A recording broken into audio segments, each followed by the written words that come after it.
Bismillahirrahmanirrahim. Assalamualaikum warahmatullahi wabarakatuh. Apa kabar anak-anak 5 Al-Farabi? Ketemu lagi ya dengan Ibu Guru di hari Selasa tanggal 17 November 2020. Pembelajaran kita hari ini adalah tema 5 ekosistem, subtema 1 komponen ekosistem, pembelajaran 6. Nah, sebelum kita mulai pembelajaran, alangkah baiknya kita untuk berdoa terlebih dahulu agar dimudahkan segala urusan kita dalam belajar. Nah, anak-anak Ibu Guru, materi kita hari ini adalah surat Al-Baqarah ayat 29. Tujuan pembelajaran kita hari ini adalah yang pertama, anak-anak Ibu Guru mampu menyimpulkan isi teks dalam bentuk peta pikiran. Yang kedua, anak-anak Ibu Guru mampu menjelaskan upaya untuk mengatasi berbagai ancaman terhadap persatuan dan kesatuan Indonesia. Nah, anak-anak Ibu Guru, dalam menyimpulkan isi teks dalam bentuk peta pikiran ada hal-hal yang perlu diperhatikan. Yang pertama yaitu kita baca dulu dengan cara seksama teks tersebut. Kemudian kita tentukan ide pokok dari setiap paragraf. Setelah menemukan ide pokok dari setiap paragraf, kemudian kita temukan informasi penting dalam teks. Kemudian baru kita membuat peta pikiran berdasarkan ide pokok dan informasi penting tersebut. Setelah kita membuat peta pikiran berdasarkan ide pokok, kemudian baru kita dapat menyimpulkan apa isi dari teks tersebut. Di mana peta pikiran adalah suatu cara untuk mengorganisasi dan menyajikan konsep, ide, tugas, atau informasi dalam bentuk diagram. Nah, selanjutnya menjelaskan upaya untuk mengatasi ancaman terhadap persatuan dan kesatuan Indonesia. Contoh ancaman bagi persatuan kesatuan Indonesia yang pertama yaitu agresi. Agresi dilakukan Belanda untuk memecahkan persatuan Indonesia.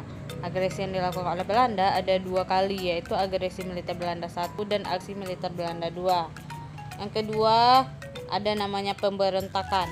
Pemberontakan merupakan peristiwa pertempuran bersenjata. Tujuan pemberontakan adalah ingin memisahkan diri dari Negara Kesatuan Republik Indonesia. Kemudian yang ketiga yaitu perpecahan. Keragaman di Indonesia merupakan sebuah perbedaan yang dapat menimbulkan perpecahan jika tidak disikapi. Contoh ancaman bagi persatuan dan kesatuan Indonesia selanjutnya yaitu korupsi. Korupsi adalah perilaku tidak jujur dengan memberikan uang atau barang yang dilakukan secara tidak wajar. Kita juga bisa dikatakan korupsi ya jika kita melalaikan tugas-tugas, yaitu korupsi dengan waktu. Selanjutnya, upaya pencegahan dan penyelesaian terhadap peristiwa yang mengancam persatuan dan kesatuan Indonesia perlu kita lakukan pencegahannya. Yang pertama yaitu menerapkan rasa cinta tanah air. Yang kedua, melakukan diplomasi atau pertemuan untuk menanggulangi agresi militer Belanda 1 dan Belanda 2. Yang ketiga, para pemberontak. Yang keempat, penerapan nilai-nilai nasionalisme dan rasa cinta tanah air dalam kehidupan sehari-hari. Kelima, meningkatkan toleransi antar sesama warga. Yang keenam, membiasakan sikap jujur dan berani bertanggung jawab. Yang ketujuh, menjaga persatuan dan kesatuan dalam keberagaman. Yang kedelapan, menerapkan Pancasila dan Bhinneka Tunggal Ika dalam kehidupan sehari-hari. Untuk lebih jelasnya, silakan anak-anak Ibu Guru lihat video berikut ini ya.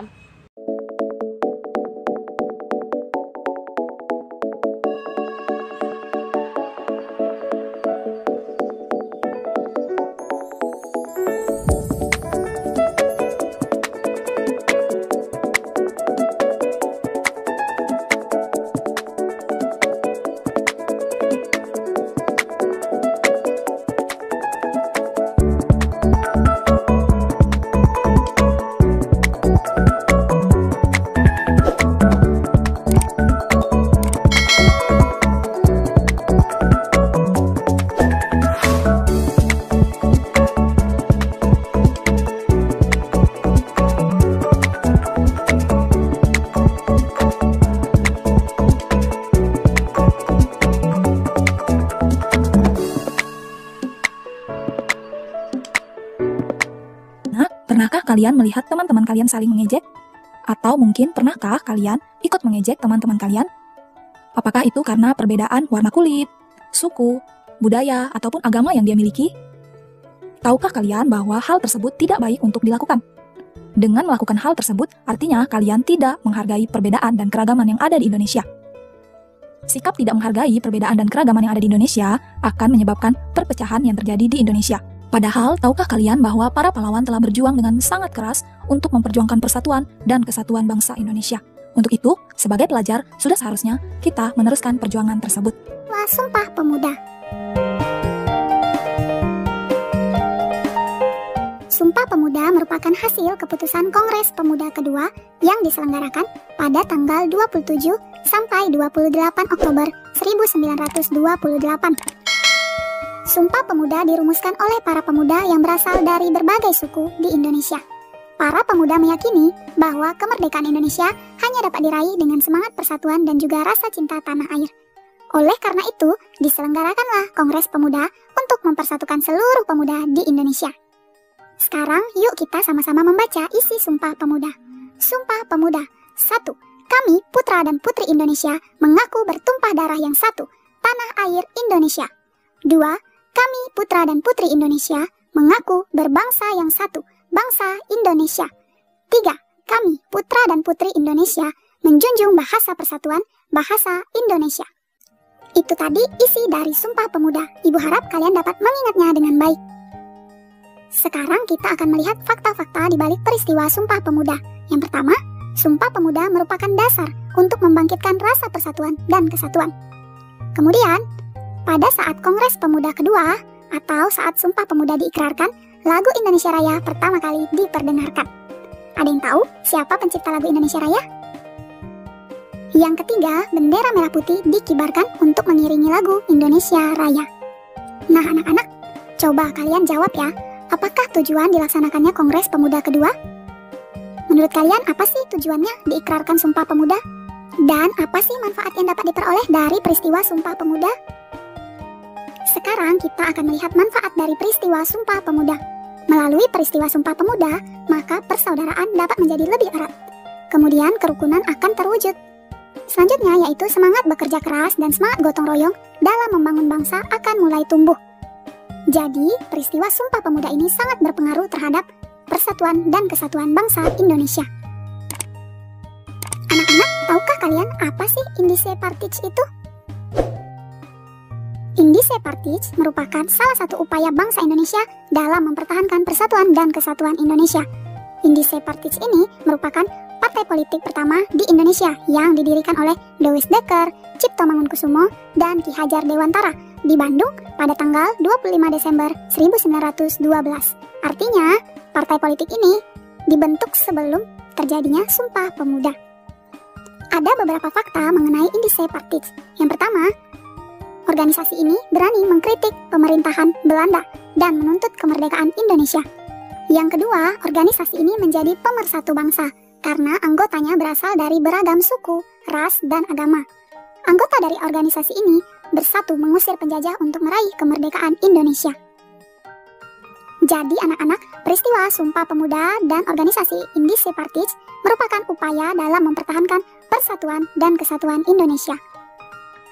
Sekarang kita mau melihat nih, bagaimana sih upaya mempertahankan persatuan dan kesatuan Indonesia dalam kehidupan sehari-hari? Di sini Ibu menuliskan beberapa contoh. Silakan kalian cari tahu contoh-contoh yang lainnya. Contoh yang pertama yaitu saling menghargai dan menghormati. Kemudian yang kedua, menghargai hak dan kewajiban anggota masyarakat. Bergotong royong melakukan berbagai kegiatan, memiliki sikap peduli terhadap lingkungan sekitar, menghargai pendapat orang lain saat bermusyawarah, menolong tetangga yang mengalami musibah, dan memiliki rasa toleransi antar sesama. Yang paling penting yang harus kalian ingat, upaya mempertahankan persatuan dan kesatuan Indonesia harus dilakukan oleh seluruh rakyat Indonesia. Apa sih akibatnya jika tidak ada persatuan dan kesatuan di Indonesia? Yang pertama, akan timbul perselisihan antar masyarakat. Yang kedua, menghambat pembangunan di Indonesia. Yang ketiga, tentunya akan memecah keutuhan bangsa Indonesia. Dan yang keempat, ketika keutuhan bangsa Indonesia terpecah, maka Indonesia akan rentan dijajah oleh bangsa lain. Next, activity time. Please open your book back 54, number 1 and 2. Good luck. Thank you for watching. Don't forget like, share, and subscribe. Thank you. Assalamualaikum warahmatullahi wabarakatuh.